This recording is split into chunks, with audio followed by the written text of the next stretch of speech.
Today I'm here with Justin Leader. We're going to start to highlight on some local leaders, local thought leaders, local people making a big difference in their communities. And we brought Justin on to kind of talk about his journey in creating BenefitsDNA and a few other projects he has going on, and explain kind of, what started it all for you and kind of where you came from, roots.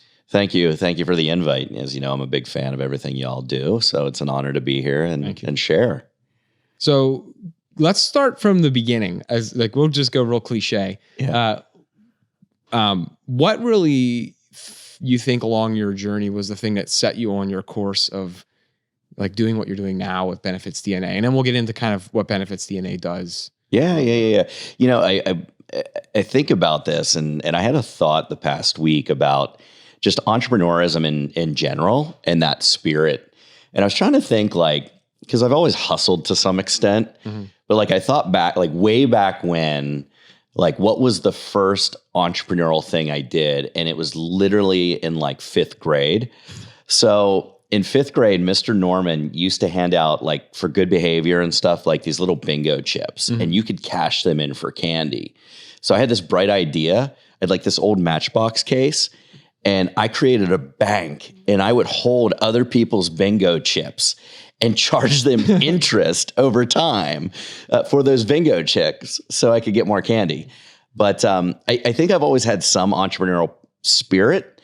And I think part of that is, too, I'm probably at this point unemployable because I like to do business and run them. Not that I don't take direction or work with my team. Don't take that the wrong way. But ultimately, I think there's been a series of events that's occurred over my life that have put me in the position to say, this is meaningful, this is impactful, this is a direction you should go in. Mm-hmm. There's a platform for purpose and passion in what we do, and I can make a living at it. That's win-win-win. Right. And you're not just helping, and we can go into that then a little bit later, but you're not just helping businesses, you're helping, at the root of it, you're helping a lot of people in general. So you're recognizing now that what you do impacts the lives of people daily at their houses too, with providing better benefits and everything else. So it's kind of cool that you can take something that would normally be kind of a little bit dry, and we've talked about that in the past, a little bit dry and a little bit boring, and even just the way your messages are is way different, and it's completely an industry disruptor. So it's cool to have watched that, even in the last year working with you, even begin to change a little bit more. For sure. And I talk about this in my industry specifically all the time. I don't know that many people that went to school for insurance. I know one guy. An 18-year-old is this is what I want to do. I want to live and breathe in health insurance and all that stuff. But it took me growing up how I did and understanding the CHIP system and Medicaid and seeing people that were suffering and making hard decisions on okay, do I put food on the table or do I buy this prescription that's going to keep me alive this month? There's got to be a better way. There's got to be a better way. But it took me working in the fitness industry, going to work for a pharmaceutical company, working for a big bank to realize innately I need to be helping people and helping people on a larger scale. It's been very rewarding, but you don't always get to see the outcome in what we do. A lot of negativity in our industry and things like that. But to answer your question, it's not like I woke up one day and I'm man, I'm going to be an insurance guy. This is going to be awesome. Do you remember that moment though, where you looked at the industry and you thought this is a massive opportunity? Yeah. And you're going to pounce on it. Was it that you saw that no one was doing what you were doing the way you were doing it? Or you just saw this chasm that needed to be filled within the insurance industry? Yeah, it's crazy because I was working at Morgan Stanley and I met a guy that had his own agency and it was a boutique firm. And he's man, I like you, kid. I was a wealth manager at the time. He's I'm not going to give you my money, but I'm going to teach you my business. Denny Crum, to this day, I love that guy. But when I got in, the Affordable Care Act had just passed, Obamacare. Mm-hmm. And I saw all these old heads. My industry is wrought with what I call old, male, pale, and stale. Mm-hmm. All these people freaking out about this ACA thing. And for me, I didn't know any different because I was coming in at that time. And I just saw nothing but opportunity for change, opportunity for new ideas. And I just started to run with it. It was probably better that you didn't have experience in it 100%. Because you weren't blinded by the way it used to be. Yeah. Like that was almost an inhibitor for all those people in the past. No, and every legal change and every, industry change, there's always opportunity to adapt.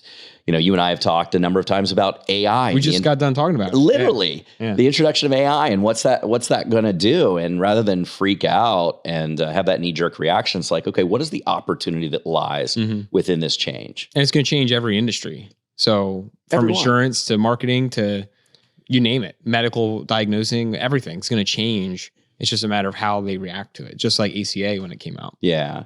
And then there's been countless laws that have changed. And over time, the industry is moving in a direction that we want it to go in, not without like a ton of like pushback and special interests that are like, oh no, we want our trillions of dollars. But, I don't know, it's been very rewarding. I also like a challenge, and it's been very challenging as well. But as a fellow business owner, you understand it's the fight that kind of gets you up day after day, right? Yeah. Sometimes it's the thing you look at that you're like, again, I got to go to battle again. But then when you're done with it and you've solved another problem that day, when you leave, you're like, okay, like that was a victory. You feel good now. Oh, dude. So I don't know a business owner unless like you're completely manic. And I'm not knocking mental health, please, by that comment. I deal with mental health every day. Every single day, there's a lot of high highs and low lows. And some days it's like riding the roller coaster, like the super duper looper at Hershey Park. Like, it's tiring, but it's also rewarding. And I don't think I'd be doing anything else.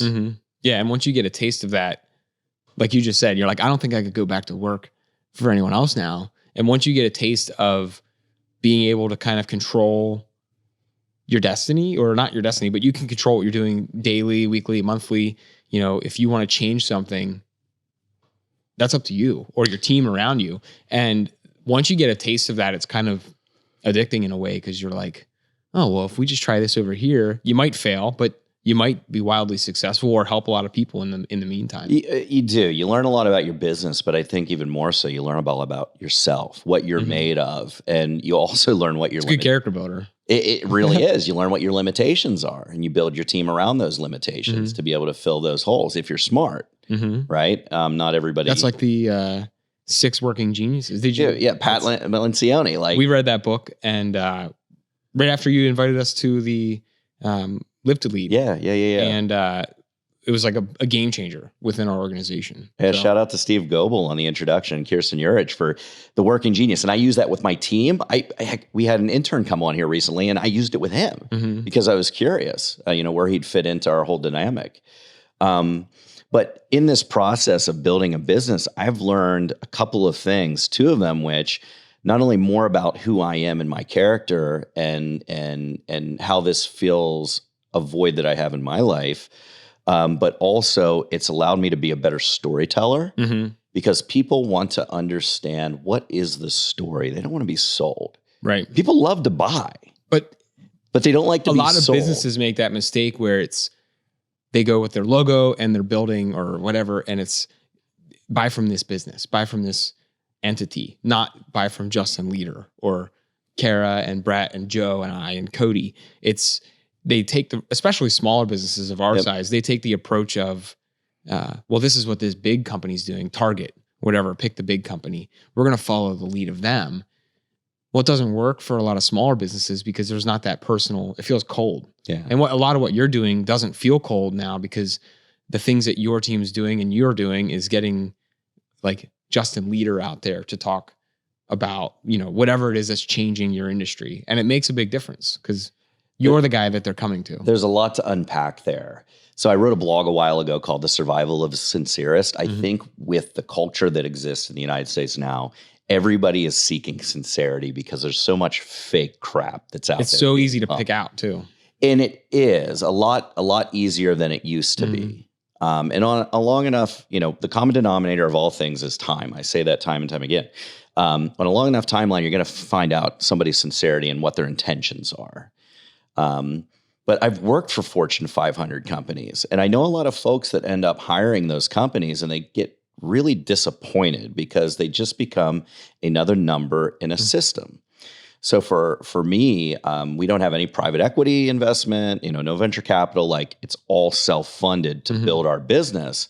And I found that our clients that come to us, they want that local feel, even if it is on a national basis, and they want to be able to pick up the phone and talk to somebody that really gives a damn about their people. Right. And they know that when they know the history of your business, and you're pretty open about how BenefitsDNA functions, they know that you're not beholden to a bunch of shareholders too. So you're not making decisions that are based on, well, I got to go back at the end of this quarter and give so-and-so a report on their investment. Like, it's your investment. Well, I got an update for you there. Oh boy. Okay. So we talk about shareholders. The intent of my business, and because of how my industry operates, it's typically one or two people in the independently owned firms that gets really, really rich, and the other folks are, there's a giant gap. Yeah, there's a huge gap. So for me, everybody that joins the firm, they can be staff or they can go on the path to ownership. So I have 3 key staff people that are becoming owners right now because I want them to be part of something bigger than themselves. And they came here because they want to be part of something bigger than themselves. They saw your vision first. I guess you're right. Were they attracted to, you think that was the main attractor in the beginning? Like, they were attracted to what you were doing, not just the money at the end of the tunnel. Like, their thing was, this is a great place to be with. Yeah, it definitely wasn't my good looks because that's not there. Yeah. It was, I think, it was a vision. And, I want it, just going into my background, I come from a non-traditional upbringing. I was raised by my granddad, my great grandmother, almost ended up in foster care. I've always sought safety in my relationships. And for me, I want people to feel safe, like they're taken care of. And I think that speaks volumes for the team that we're building. And they're willing and able and want to go above and beyond to help people. And that's something I admire in the work that they're doing, which should be rewarded. And I can't say that about other organizations. Right. I don't think that there's any single entity out there, including in healthcare, that's like this nefarious, we want to do evil. Right, right. No, but there is, back to what we originally were talking about, there's this attraction to people who are genuine within their businesses, and especially when, and you know how some of our businesses are structured too. Like, there's no outside capital that's being invested, and it really does change the way that you approach dealing with a client, because you're not trying to do things for them that they don't need. You're actually you're legitimately trying to help them. That's the way I left the big bank I worked for. Yeah. I was there long enough to have somebody say 2 things. One, kid, you'll never make more money than you'll be able to make here. Okay, well, that's not what drives me. And then secondly, they wanted me to sell something to an individual that wasn't within their risk profile.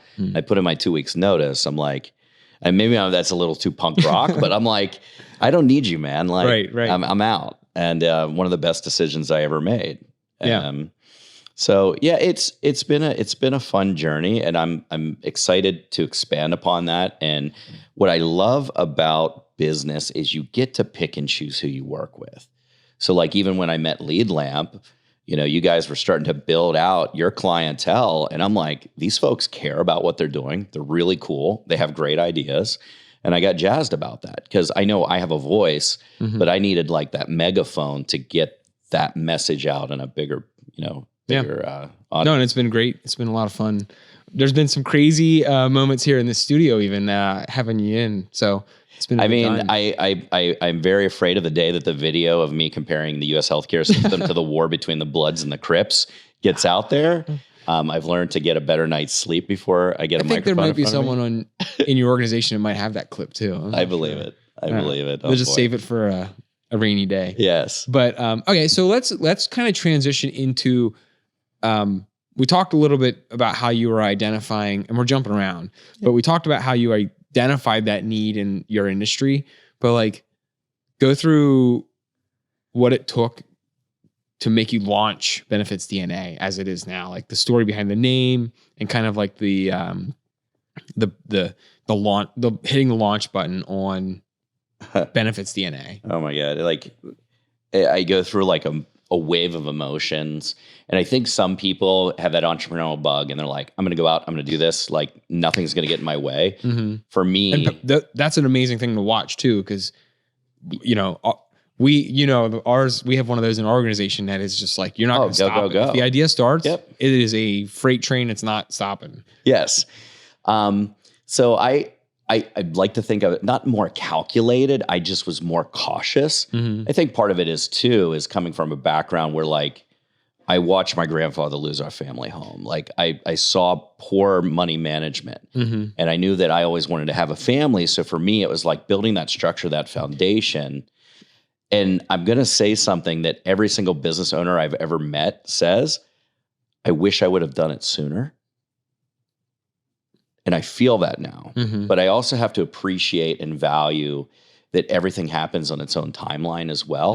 But I had encouragement. I had Denny Crum from Special Risk Insurance Services, who's like, kid, like you need to start your own company. It's cool that when you look back, and even, I'm a little younger, but in my professional history too, like there's always that person, whether at the moment you thought there was a good influence or a bad influence, there's always that person later where you were like, that was like my pivot person. They made me do X, and it usually ends up having you prosper more in the long run, but it's in the moment, they might even be your villain. But at the end of the story, you're like, I'm so happy that person existed. So it sounds like you had that. I did. Yeah. Denny and I, we got like a father-son relationship in a lot of ways. That's good. And, he pushed me and challenged me and he gave me warnings that in some cases I didn't heed. But it took after leaving. So I started BenefitsDNA in 2014 and I was getting ready to go. I ended up working for another firm and did really, really good work. I learned a lot. And I will say that I was probably too immature when I first formed the LLC to go full bore into it. BenefitsDNA. BenefitsDNA.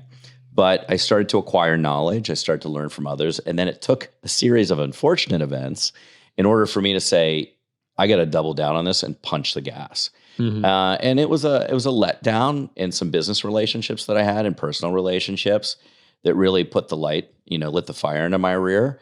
But I started to have more and more people that believed in what I was saying. And that was the platform for me to jump. And it was my clients. It was my wife.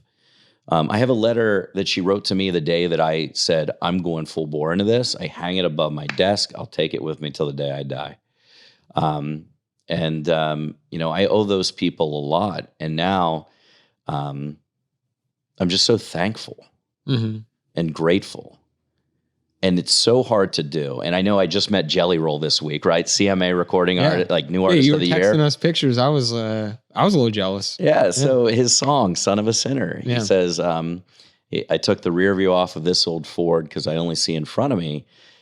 I think it's also important to have that rear view mirror because you have to pause and say, I came from here to here to here. You don't want to forget, no matter what you came from, you still need to remember what you came from. Yep. And I think that helps you forge your story no matter what you do in the future. It does. Yeah. It does. And, when I speak with folks, like I'm not a sales guy. I'm more of I care about the relationship. Right. Yeah. So for me, like you either like the story and you want to work with us and that's great if you do. If you don't, it's fine. You don't have to.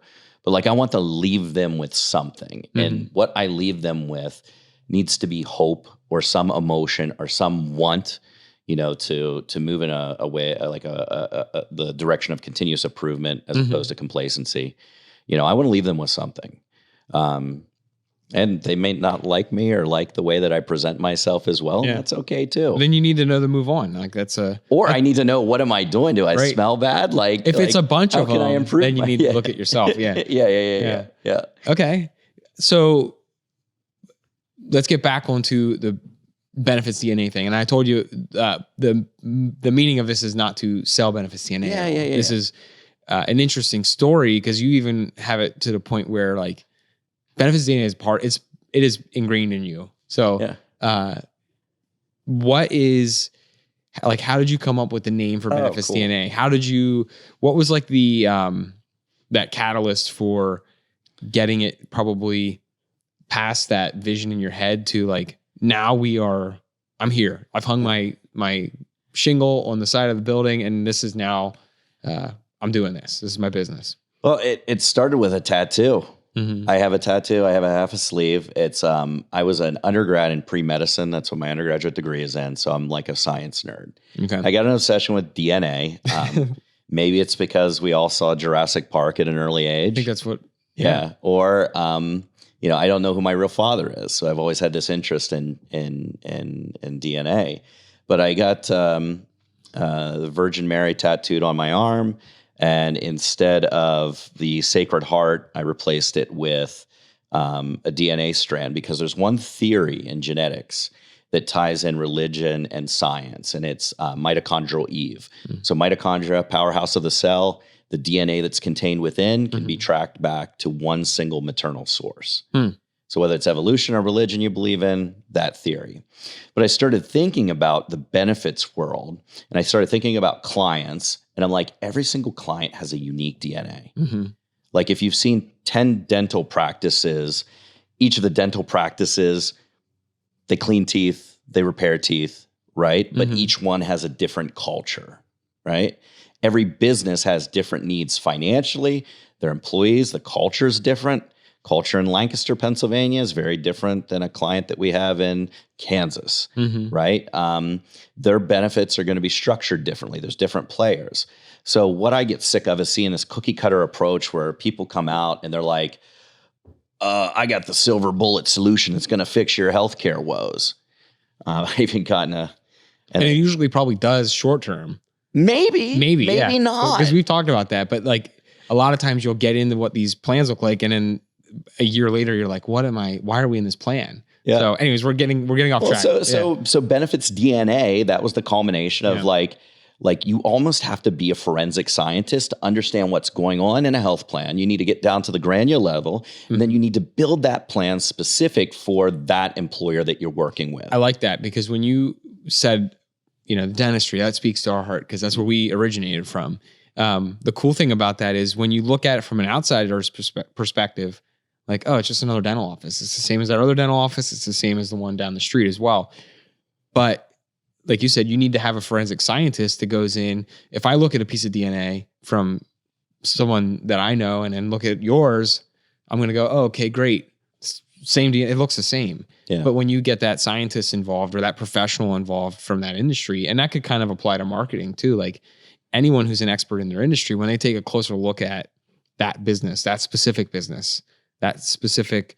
dental organization, you're going to realize, wow, this is wildly different. But it takes that microscope and peeling back the covers a little bit to see that difference. Yeah. And like, I know I frustrated the heck out of a potential client. They had a little over 1,000 employees, so a couple thousand belly buttons when you add in spouse and dependents. And they're like, I need to know your vendor stack, and I need to know what's the solution that's going to fix our problems. And it's like, it'd be irresponsible for me to start to diagnose what's going on with you if I don't know what your symptoms are. And for me to know your symptoms, I need to do some blood work. So I look at it this way. When you're sick, you go to a doctor. If your company's health plan's sick, you come to me. We're going to fix it. And it takes that different level of care than you would normally go to, or a business would normally go just to another broker, but you're taking it to a different level where you're actually doing a lot more investigation before you go and offer them a solution. Yeah. And listen, I put a lot of content and information out there, really keen on compliance and the laws and innovation. One of our clients was used as the basis for what would become the hospital transparency law. Heck, the head of HR was there when Donald Trump signed the document a few years back. Like I'm looking at this on a national scale. Like we're going to prove concepts locally. We're going to expand upon them. We're going to pull from resources across the country. And that's why I thought the tagline made sense. We fix your healthcare. Like that's my goal. Yeah. And if it's for one person, awesome. If it's for everybody, great. But if you want to talk about what really lit the fire under my rear end, it's when I got a call from my Aunt Gwen. And my Aunt Gwen, like most of my family, I told you I was a Medicaid chip kid. Bedford, Pennsylvania has more cows than people. We're an exit on the turnpike. It's a bison. Isn't there a bison farm out there? At Bedford Bisons. Yeah. I was a Bedford Bison. Yeah, that was my graduating, or that was our mascot in high school. But Gwen worked at Denny's. I'm sure there's a bunch of people that listen to your podcast that probably stopped at that Denny's. But she, like most American, she's living on what hours she works and her tips. Mm-hmm. Her health plan becomes a high deductible health plan because somebody said, oh, we're going to make everybody consumers in healthcare, but you don't know how the hell to navigate the system. Mm-hmm. It's very hard for the layperson. So we get this common problem with the Alice demographic, asset limited, income constrained, yet employed, where she can't take time off work to go to the doctor. She also can't afford her out-of-pocket expenses. She literally, a lot of those people in that position they can't afford to do anything. No, they're trying to put food on the table. Right. At this point, she's trying to take care of her grandkids who were living with her. So she ends up collapsing at work, and I get this phone call from her. She's diagnosed with stage 4 cervical cancer, and she says, Judd, I can't afford this. Not how can I beat this, but how can I afford this? She has no idea what federal programs are in place to protect her, what federal programs would allow her to get free care at any of the not-for-profit hospitals in the country. But it comes back to the simple issue that she couldn't afford time off work and she couldn't afford to go to the doctor.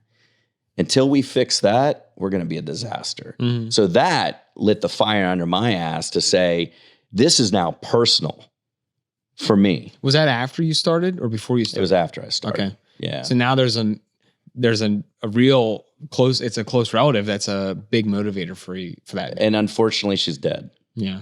But I mean, that story though, I mean, that's still a moment that's a moment now that. Not to get biblical, it's part of the Genesis, right? Right. Yeah. Right. But I mean, but that was a big motivator that you're going to keep with you no matter, if that family member's with you or not, which unfortunately, I'm sorry to hear that, it was probably pretty advanced at that point. So yeah, stage 4 cervical cancer is what she had. But that you can use now and kind of continue in your Benefits DNA legacy. Like that's now a piece of it. So there's something closer to you now that's even close. It's even tied into the business. 100%. So yeah, but I think, I don't care if you're selling widgets. Like I just encourage anybody, if you're living your life, like make sure that you're doing something that you're passionate about that provides you with purpose. Yeah. If you're not enjoying it, why are you going to keep doing it? Listen, I don't enjoy this every day. There's days where no. But I feel like I'd rather get a colonoscopy, to be honest with you. You deal with the vendors I deal with, but to your point. But you're not in it to deal with the vendors. You're in it to help, the Alices. You're in it to help the people that otherwise don't know where to turn. And just from talking with you, there's been, I don't know how many times you told me different examples of like savings where you found that weren't available or their companies or individuals were told weren't available, but they really are. It's just, you have to take that time to peel that onion. Yeah. And you have to listen, if I wanted to, our revenue could probably be 3 times higher if I was taking money in places that other people in my industry take money. But ethically, like we're doing all right. Right. Yeah. I don't need to be like everybody else. There's no plans for us to ever sell this business. Mm-hmm. So, and that's a huge, it is confidence boost for you. I'm not looking for a, quick payday or buyout. Right. You're in that. You're in it. Yeah. So let's switch a little bit and let's get on to something that I think is very interesting. We talked about it last week when we got lunch, was the pins that are appearing around here now. Oh yeah. So do you want to talk about that for a minute? Yeah. You know what? It's, man, I told you I was raised by my granddad. Mm-hmm. My great-grandmother, who also helped raise me, his mom, she passed away when I was 14. We took care of her the last few years of her life. And then my pap, 2011, as I'm starting in this industry, has a massive heart attack. He's given a 10% chance of living. Dude survives. I end up taking care of him for as long as I could after that heart attack before he went into long-term care. But about a year ago, maybe not even a year ago, I'm going through a box of his stuff. The shell casings, because he was in the military, that were fired off at his funeral, some Steelers stuff. He was a bowler. But I find this like rusted out pin that I remember him wearing that said, "Leaders never quit." I just sat there and thought about it. And it was so ironic, or maybe coincidence, that it was right when I was going through like a challenging time, thinking about the business a little bit and some relationships that I had and all that stuff. And, I ended up writing a little piece about this Leaders Never Quit pin and what it means to me. It was red, white, and blue. It represents, him going to Korea. I thought about us losing our family home. I thought about him adopting me when I could have just easily went to foster care. And I'm like, this means something. And ironically, Michael Verber saw this and he goes, you need to make these pins and I want one. So I went and got them made and I put this story into a paper and I started handwriting notes to folks and sending them, this Leaders Never Quit pin. And the people that I send it to or give it to are people that I admire, that inspire me, that have a story of hope, of determination. And I feel that. I feel that as a part of my character. Like I feel like there's a reason people love Rocky Balboa. Right? It's like that underdog story.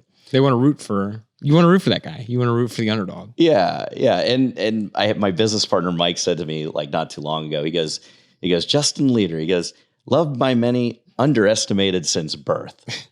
And I see those people out there and like, that's my tribe. So I started sending these out and giving them to folks and it started really resonating. I got phone calls with people who are like, hey, I wore your pin today. I just closed a deal. I was wearing your pin. 2 weeks ago, local politician that won against all odds, a commissioner. Crazy story. That's an awesome story. Crazy. Yeah. Talk about underdog.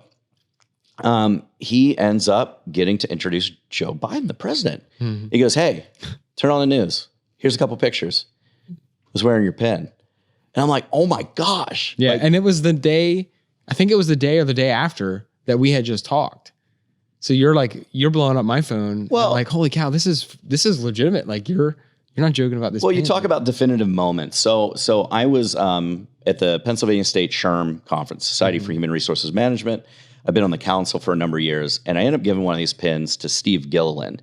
Steve Gilliland, world-renowned expert, like speaker, like he does huge venues with thousands upon thousands of people. He's funny. He's on Blue Collar Comedy. Like I ended up seeing him for the first time in a long time. I had hired him years ago to speak at that conference. And I'm like, Steve, you look great. He goes, oh, cancer will do that to you. I'm like, I had no idea. He goes, I haven't been very public about it.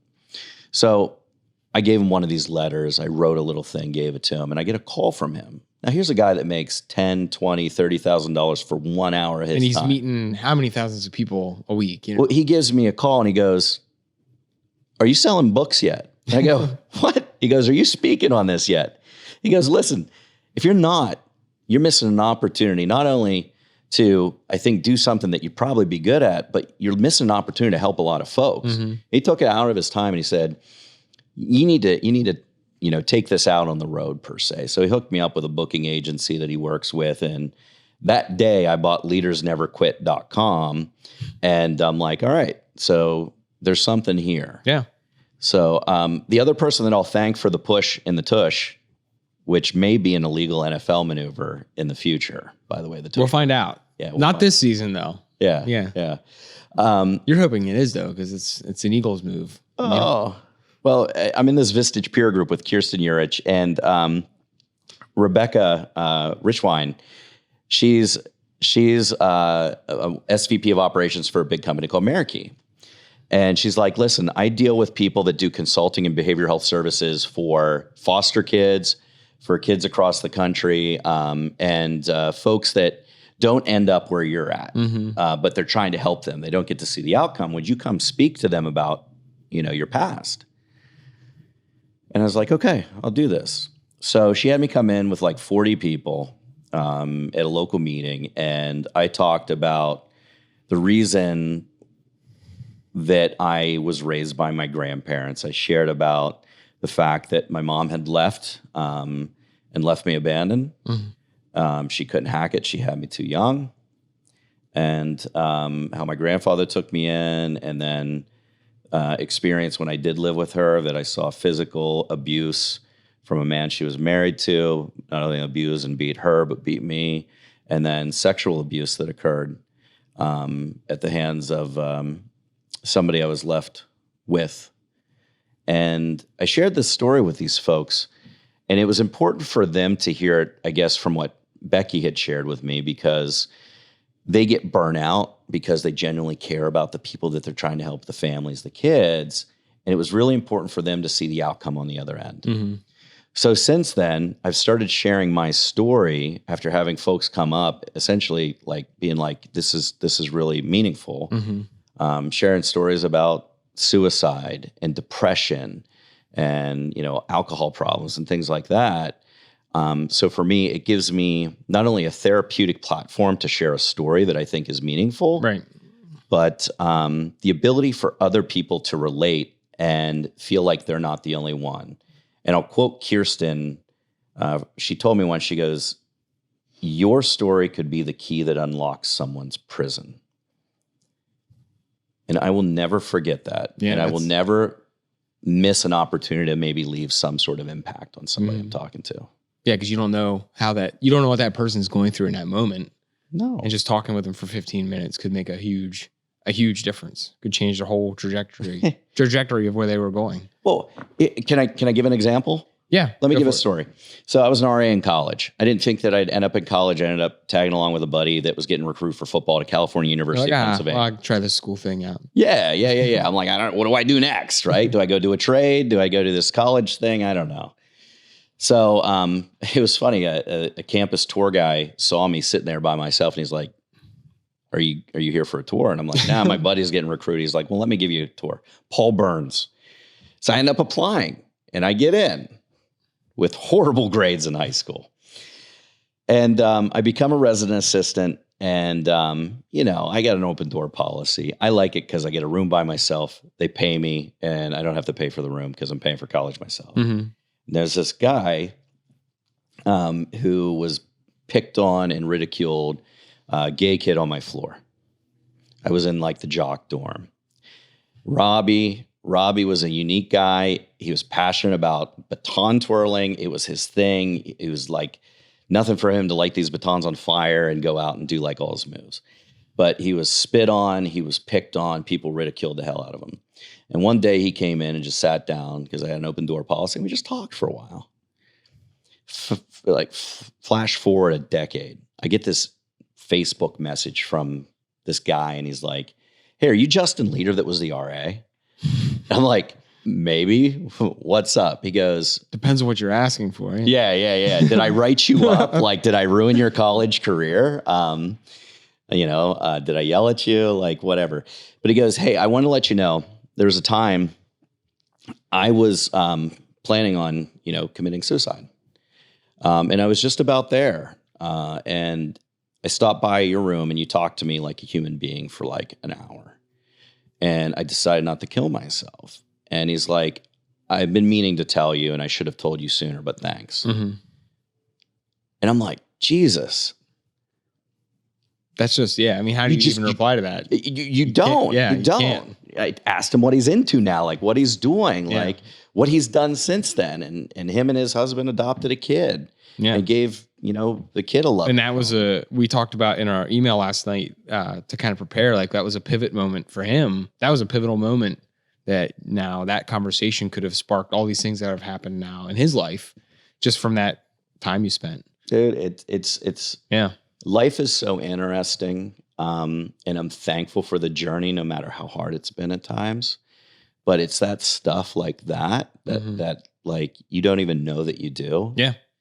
That you have to keep in mind, because that can happen for the positive. It could also happen to the negative, because I'm pretty sure those people making fun of him and picking on him would feel pretty shitty if they know that he ended up killing himself because of it. Mm-hmm. Yeah.